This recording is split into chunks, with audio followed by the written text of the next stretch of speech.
Haryana higher education council के chairman की नियुक्ति को लेकर के बैठक हुई है, जिसमें डॉक्टर केसी शर्मा के नाम पर मोहर लगी। और बैठक में सीएम, स्पीकर और नेता विपक्ष भूपेंद्र हुड्डा मौजूद रहे। वहीं मीटिंग के बाद सीएम पत्रकारों से रूबरू हुए। इस दौरान उन्होंने कई अहम मुद्दों पर जानकारी दी और विपक्ष पर भी निशाना साधा। सुप्रीम कोर्ट के अंतर्गत ये सारा विषय चल रहा है और जब सुप्रीम कोर्ट में कोई चीज़ होती है तो एक प्रकार से उस विषय पर कमेंट ना किया जाए तो अच्छा होता है। मैं तो कह रहा हूँ कि जो कुछ है उनके अपने विचार हो सकते हैं, लेकिन चूंकि ये अंडर लिटिगेशन एक विषय है सुप्रीम कोर्ट में, तो जैसा सुप्रीम कोर्ट निर्णय करेगा वैसा हमको। ये जो राजनीति करने का सी है, हमने तो 4 सी खत्म करने की बात कही।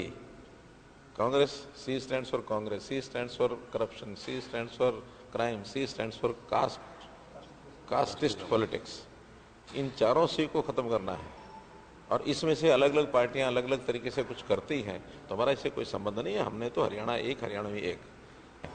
आज मैं समझता हूं कि अगर हम पंजाब से तुलना करें अथवा अन्य प्रदेशों से तुलना करें, हमारे प्रदेश की स्थिति एक प्रकार से बेहतर जैसी हो सकती है वैसी है।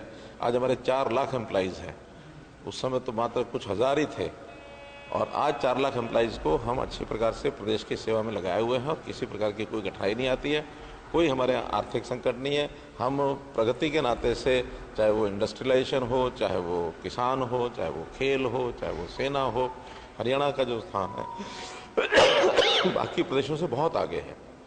मेडल्स की जहाँ तक बात है, सारे देश में जो मेडल आते हैं किसी भी अंतर्राष्ट्रीय स्तर के खेलों में, उसमें 1/3 से ऊपर लगभग 40% मेडल जो हरियाणा के होते हैं। आबादी हमारी मात्र 2% है। सेना में हमारी भागीदारी 10 से 11% है। हम यानी खेती के नाते से न केवल स्वयं आत्मनिर्भर हैं, बल्कि देश के अन्य प्रदेशों की ज़रूरत को, आवश्यकता को भी हम पूरा करते हैं। इंडस्ट्रियलाइजेशन का जहाँ तक विषय है, हमारे यहाँ एक बेस्ट ऑफ यानी जो डेस्टिनेशन है बना हुआ है, हरियाणा बना हुआ लोगों की चाहत का, और उसी का एक परिणाम है कि आज देश भर में जो जीएसटी इकट्ठा होता है, per capita GST collection Haryana का सर्वाधिक है। उसमें से हमने एक नाम चयन करके और फाइनल किया है। जो पहले से हायर एजुकेशन काउंसिल में वाइस चेयरमैन इस समय चल रहे हैं, प्रोफेसर केसी शर्मा, जो पहले कुरुक्षेत्र यूनिवर्सिटी में 4 साल तक वाइस चांसलर रहे। अच्छा उनका एक्सपीरियंस है एजुकेशन का, यानी पढ़ाने का भी, और एक प्रकार से एडमिनिस्ट्रेटिव कैपेसिटी तो उसमें से देखी जा सकती है कि वो 4 साल कुरुक्षेत्र यूनिवर्सिटी के वाइस चांसलर भी रहे। उन्हीं को और चेयरमैन के नाते से आज हमने तय किया है और अब उनकी नियुक्ति हो जाएगी।